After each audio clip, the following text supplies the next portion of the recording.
Ayan po mga kabida, isang magandang oras po sa lahat. Welcome po sa aking channel. Nako, eto po, nakakabahala po ito, mga kabida.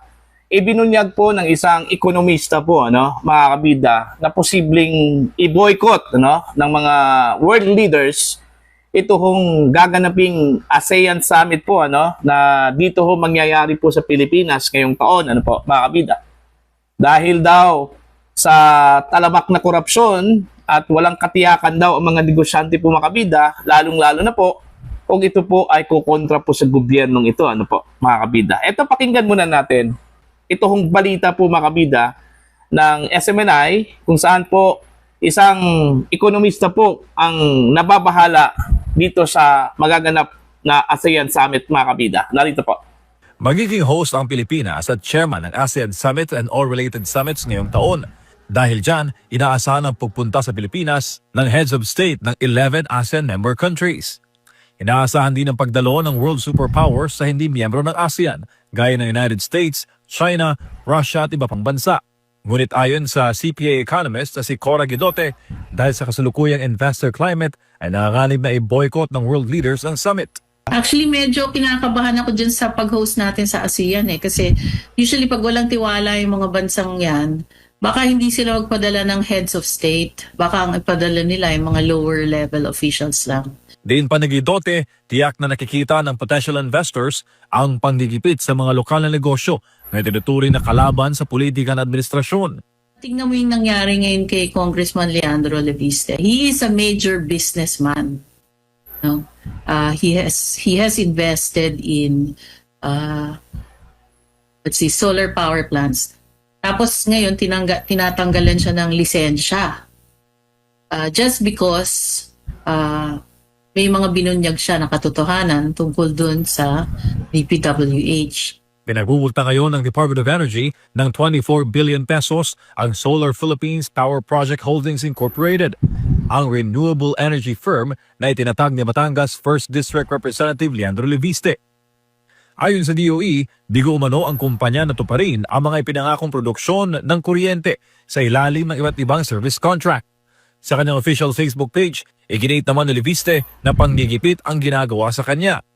Anya, ang nasabing kumpanya ang may pinakamalaking kapasidad ng renewable energy sa bansa at nakapagdala ng pinakamalaking foreign investment sa Pilipinas noong 2025. Hawak ni Leviste ang tinaguriang Cabral Files ng yumaong dating Public Works USEC na si Maria Catalina Cabral na naglalaman ng listahan ng mga politiko at opisyal na sangkot sa anomalya sa flood control. So, kung ganun ang gagawin ng gobyerno, imbis na ayusin yung problema dun sa corruption, yung nagbubunyag pa ng katotohanan, yun yung i-oppress nila, di ba? Businessman yun eh. Inaasahang makakalikha ng maraming trabaho ang hosting ng Pilipinas sa ASEAN Summit, lalo na sa sektor ng turismo, hotel and restaurant at transportasyon. So, isipin ng ibang businessmen, naku, pag kinontra mo pala yung gobyerno, matatanggalan ka ng business. Ganon. So, it's very arbitrary. Kumbaga parang, pag naisipan namin tanggalin yan, tatanggalin namin. Maski walang katuturan. So, yun ang nakaka-apekto ng confidence ng mga investors. Para sa Diyos, sa Pilipinas kung mahal, MJ Wandihat, SMNI News. Nako, kung magkaganon po, mga kabida, nakakabahala talaga, po. Mantakin nyo, malaki po ang pakinabang po ng World Summit po sa Pilipinas, mga kabida. Lalong-lalo na po, tayo po ngayon ang chairman po, ng ASEAN, po, mga kabida. Alright?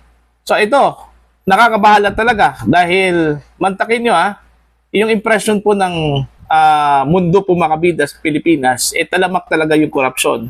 In fact, ang nakakabahala po dito, yung oppression po, yung projection na ino-oppress po ng gobyerno yung mga individual na kumukontra at nagsisiwalat po ng corruption issue po, mga kabida, sa kasalukuyang administrasyon.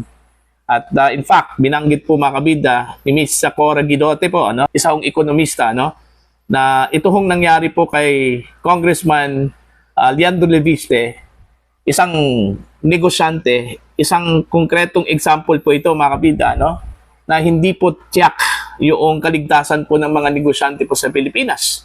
Alam naman po natin mga kabida, ito kung si Leviste, siya yung nagsiwalat po ng maanumali ang mga transactions po diyan po sa DPWH.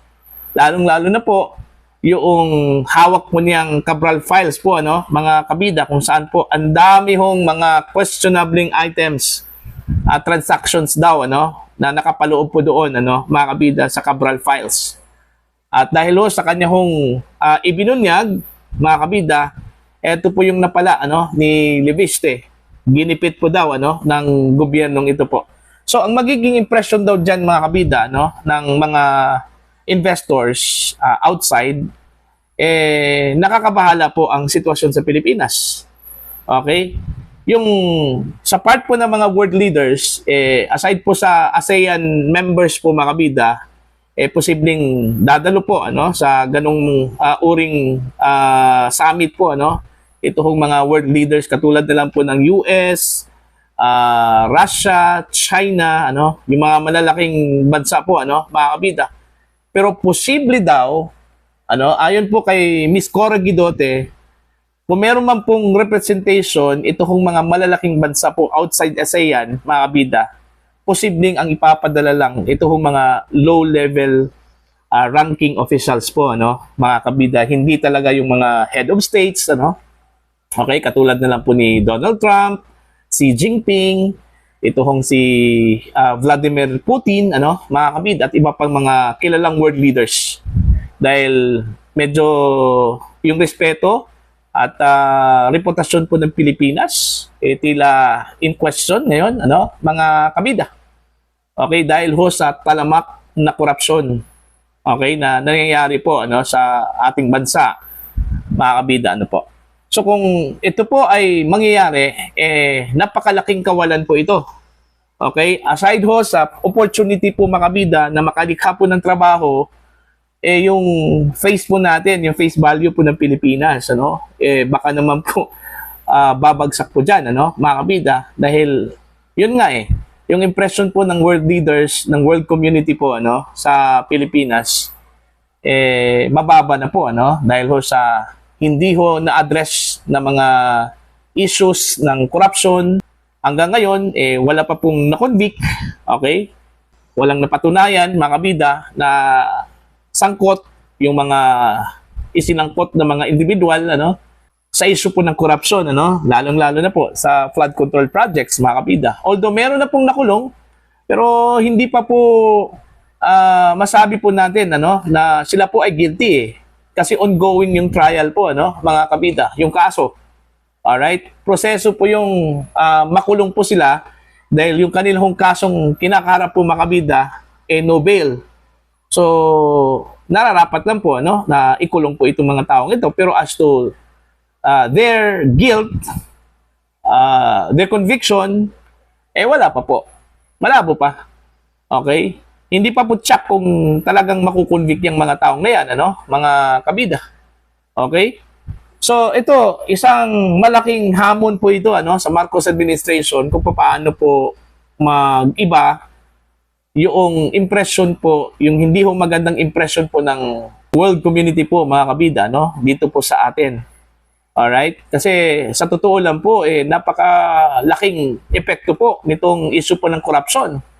Okay? Kasi po, ang involved po dito mga kabida, hindi lang po simpleng empleyado ng gobyerno, mga opisyal Okay? Katulad na lang po ng kongresista, senador. Okay?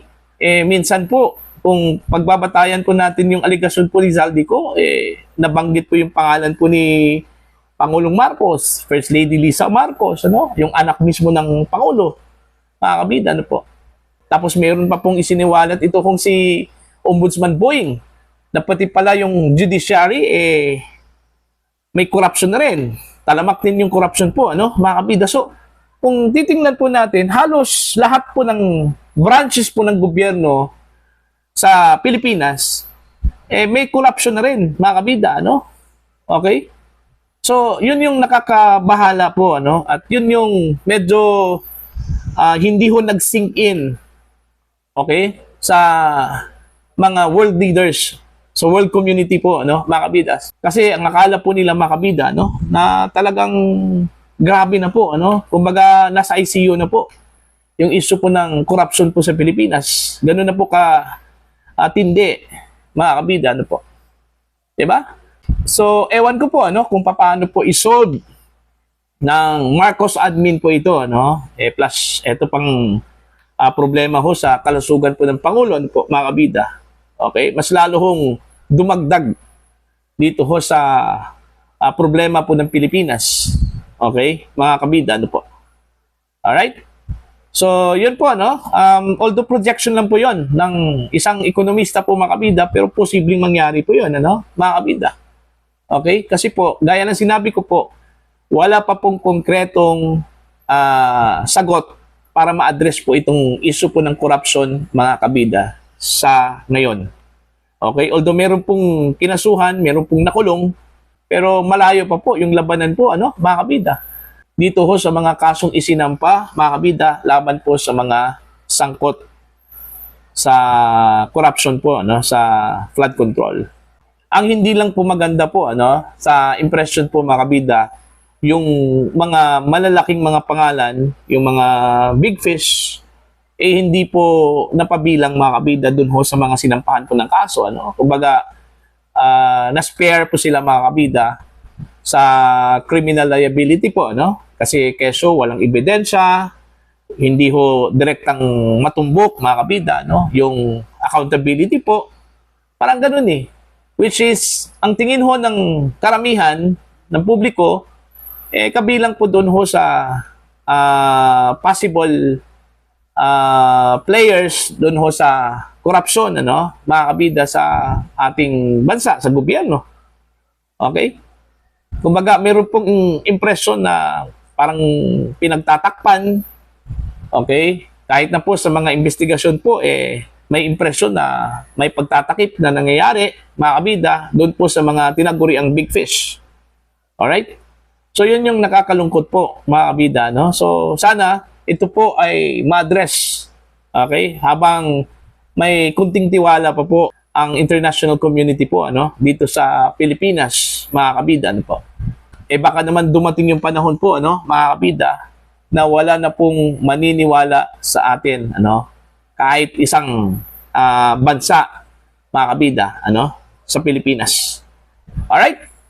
Para po sa inyong opinion at pananaw, anong tingin ho ninyo dito sa posibilidad na i-boycott ng mga world leaders, mga kilalang world leaders, kagaya na lang po ni Trump, Putin, at saka Xi Jinping po, ano, mga kabida at iba pang mga kilalang world leaders. Ang ASEAN Summit po, ano, nagaganapin po, mga kabida, dito ho sa ating bansa ngayong taon. Please comment down. Sa mga hindi pa po subscriber sa aking channel, please subscribe.